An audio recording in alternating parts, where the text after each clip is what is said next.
Hello everyone, welcome back to my channel, and those who are new on this channel, please do not forget to subscribe our amazing channel. And in this lecture, I'll discuss oxidative phosphorylation and photophosphorylation. And both oxidative phosphorylation and photophosphorylation are highly efficient energy converting process. And in दोनों process में ADP का phosphorylation होता है, और जब ADP का phosphorylation होता है तो क्या बनेगा, एटीपी बनेगा। और इस फॉस्फोराइलेशन के लिए किस चीज की रिक्वायरमेंट होती है, इस फॉस्फोराइलेशन के लिए एनर्जी की रिक्वायरमेंट होती है। तो अब सवाल ये है कि ये एनर्जी आता कहाँ से है। ऑक्सीडेटिव फॉस्फोराइलेशन के केस में एनर्जी सोर्स अलग होता है, फोटोफॉस्फोराइलेशन के केस में एनर्जी सोर्स अलग होता है। अगर ऑक्सीडेटिव फॉस्फोराइलेशन की बात करें तो ऑक्सीडेटिव फॉस्फोराइलेशन में जो एनर्जी सोर्स होता है वो क्या होता है, एनर्जी सोर्स होता है oxidation of carbohydrates, proteins, fat. Carbohydrate, proteins and fat के ऑक्सीडेशन से जो एनर्जी रिलीज होती है वो एनर्जी एडीपी को फॉस्फोराइलेशन में यूज करता है और एटीपी की सिंथेसिस होती है। सो जब energy source oxidation of organic molecule that is carbohydrate, protein and fat हो तो उस तरह के फॉस्फोराइलेशन को ऑक्सीडेटिव फॉस्फोराइलेशन बोलते हैं। लेकिन अगर एडीपी के फॉस्फोराइलेशन के लिए जो एनर्जी सोर्स है वो लाइट है तो उस तरह के फॉस्फोराइलेशन को फोटोफॉस्फोराइलेशन बोलते हैं। So this is the difference between oxidative phosphorylation and photophosphorylation. Next, अगर ऑक्सीडेटिव फॉस्फोराइलेशन की लोकेशन की बात करें तो ऑक्सीडेटिव फॉस्फोराइलेशन यूकैरियोट्स में माइटोकॉन्ड्रिया में होता है। कहाँ होता है, माइटोकॉन्ड्रिया में होता है। जबकि फोटोफॉस्फोराइलेशन की अगर लोकेशन की बात करें तो फोटोफॉस्फोराइलेशन क्लोरोप्लास्ट में होता है। कहाँ होता है, क्लोरोप्लास्ट में होता है। नेक्स्ट पॉइंट की अगर बात करें तो ऑक्सीडेटिव फॉस्फोराइलेशन में ऑक्सीजन का रिडक्शन होता है। क्या होता है, ऑक्सीजन का रिडक्शन होता है। और जब ऑक्सीजन का रिडक्शन होता है वाटर की सिंथेसिस करता है, और रिडक्शन में क्या होता है, gain of electron, means electron का गेन होता है। और इलेक्ट्रॉन का गेन होगा तो कोई इलेक्ट्रॉन डोनर होना चाहिए, और इलेक्ट्रॉन डोनर यहाँ पे कौन है, इलेक्ट्रॉन डोनर है NADH एंड FADH2।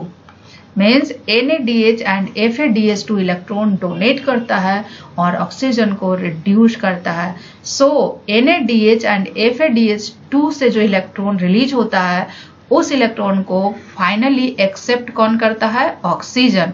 और ऑक्सीजन इलेक्ट्रॉन एक्सेप्ट करके वाटर का फॉर्मेशन करता है। जबकि फोटोफॉस्फोराइलेशन की अगर बात करें तो फोटोफॉस्फोराइलेशन के केस में वाटर का ऑक्सीडेशन होता है। क्या होता है, वाटर का ऑक्सीडेशन होता है। और जब वाटर का ऑक्सीडेशन होता है तो क्या बनता है, वाटर का ऑक्सीडेशन होता है तो ऑक्सीजन बनता है।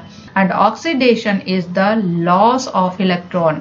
और वाटर का ऑक्सीडेशन होगा तो क्या होगा, इलेक्ट्रॉन का लॉस होगा, मीन्स इलेक्ट्रॉन रिलीज होगा। और ये जो इलेक्ट्रॉन रिलीज होगा इसको कौन एक्सेप्ट करेगा, इसको एक्सेप्ट करेगा NADP+। So NADP+ is the ultimate electron acceptor in case of photophosphorylation. और क्योंकि ये प्रोसेस लाइट पे डिपेंडेंट है, so this process is absolutely dependent on light. क्या है, this process is absolutely dependent on light. Photophosphorylation is absolutely dependent on light. जबकि अगर oxidative phosphorylation की बात करें तो ऑक्सीडेटिव फॉस्फोराइलेशन लाइट पे डिपेंडेंट नहीं होता है। Means it occurs equally both in presence of light as well as in dark। Means oxidative phosphorylation light and dark दोनों में इक्वली होता है। So this is the difference between oxidative phosphorylation and photophosphorylation. And despite these differences, oxidative phosphorylation and photophosphorylation have fundamentally similar mechanisms। And oxidative phosphorylation and photophosphorylation 3 respects में mechanistically similar होते हैं। First one is the चाहे वो oxidative phosphorylation हो या photophosphorylation हो। इन दोनों के केस में इलेक्ट्रॉन का जो फ्लो होता है वो chain of membrane bond carriers के थ्रू होता है। किसके थ्रू होता है? Chain of membrane bond carriers के थ्रू होता है। और ये मेम्ब्रेन बॉन्ड कैरियर्स का जो चेन होता है वो माइटोकॉन्ड्रिया के केस में रेस्पिरेटरी चेन बोलते हैं। क्या बोलते हैं? रेस्पिरेटरी चेन बोलते हैं या फिर इलेक्ट्रॉन ट्रांसपोर्ट चेन बोलते हैं। जबकि फोटोफॉस्फोराइलेशन के केस में मेम्ब्रेन बॉन्ड कैरियर्स का जो चेन होता है उसको फोटो सिस्टम बोलते हैं। क्या बोलते हैं? फोटो सिस्टम बोलते हैं। सेकेंड पॉइंट की अगर बात करें तो जो इलेक्ट्रॉन का फ्लो होता है ये डाउन हिल होता है। क्या होता है? ये डाउन हिल होता है through the membrane bond carriers. और जब इलेक्ट्रॉन का फ्लो डाउन हिल होता है तो इससे क्या होता है? फ्री एनर्जी रिलीज होती है। क्या होती है? फ्री एनर्जी रिलीज होती है। और इस फ्री एनर्जी को यूज करके प्रोटॉन्स का मूवमेंट होता है through the proton impermeable membrane. और प्रोटॉन का जो मूवमेंट होता है वो अप हिल होता है। अप हिल का मतलब क्या हुआ? Against the concentration gradient. और जब प्रोटॉन का मूवमेंट अप हिल होता है तो इनका जो फ्री एनर्जी है वो कंजर्व होती है ट्रांस मेम्ब्रेन इलेक्ट्रिकल पोटेंशियल के फॉर्म में। किस फॉर्म में? ट्रांस मेम्ब्रेन इलेक्ट्रिकल पोटेंशियल के फॉर्म में। सो ये जो ट्रांस मेम्ब्रेन इलेक्ट्रिकल पोटेंशियल में एनर्जी जो कंजर्व है इसके बाद प्रोटॉन्स का डाउन हिल मूवमेंट होता है। मीन्स प्रोटॉन का अलोंग द कंसंट्रेशन मूवमेंट होता है। इस प्रोटॉन के मूवमेंट से फ्री एनर्जी रिलीज होती है और वो फ्री एनर्जी एटीपी की सिंथेसिस करता है। क्या करता है? एटीपी की सिंथेसिस करता है। और ये रिएक्शन एक मेम्ब्रेन प्रोटीन कॉम्प्लेक्स के थ्रू कैटलाइज किया जाता है। उस प्रोटीन कॉम्प्लेक्स को एटीपी सिंथेस बोलते हैं या कॉम्प्लेक्स 5 बोलते हैं। So this ATP synthase is responsible for the synthesis of ATP in both oxidative phosphorylation and photophosphorylation. So oxidative phosphorylation and photophosphorylation में इलेक्ट्रॉन्स का मूवमेंट होता है through chain of membrane bond carriers. और उस electron के movement से proton gradient generate होते हैं और उस प्रोटॉन ग्रेडियंट में एनर्जी कंजर्व होती है जो एटीपी की सिंथेसिस करता है। ऑक्सीडेटिव फॉस्फोराइलेशन एंड फोटोफॉस्फोराइलेशन के अलावा एक और तरह का फॉस्फोराइलेशन होता है that is substrate level phosphorylation. And substrate level phosphorylation क्या होता है? सबस्ट्रेट लेवल फॉस्फोराइलेशन में भी एडीपी का फॉस्फोराइलेशन होता है और वो बनाता है एटीपी। बट यहाँ पे जो फॉस्फोराइल ग्रुप डोनर है वो है सबस्ट्रेट। क्या है? फॉस्फोराइल ग्रुप डोनर जो होता है सबस्ट्रेट होता है।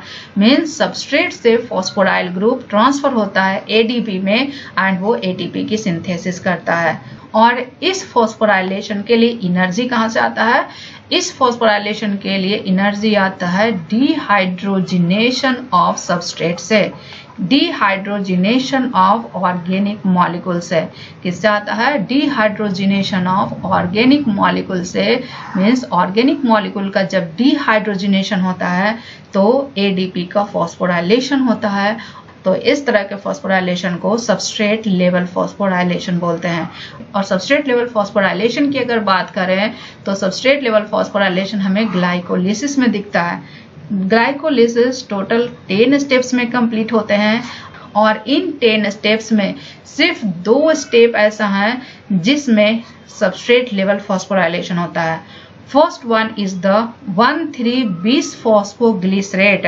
1,3-bis फॉस्फोग्लिसरेट जब 3-फॉस्फोग्लिसरेट में कन्वर्ट होता है तो वहां पे एटीपी की सिंथेसिस होती है। सेकेंड स्टेप कौन सा है जिसमें सबस्ट्रेट लेवल फॉस्फोराइलेशन होता है? फॉस्फोइनॉल पाइरूवेट जब पाइरूवेट बनाता है तो इस स्टेप में भी एटीपी की सिंथेसिस होती है and that is substrate level phosphorylation. So this is the overview of oxidative phosphorylation and photophosphorylation.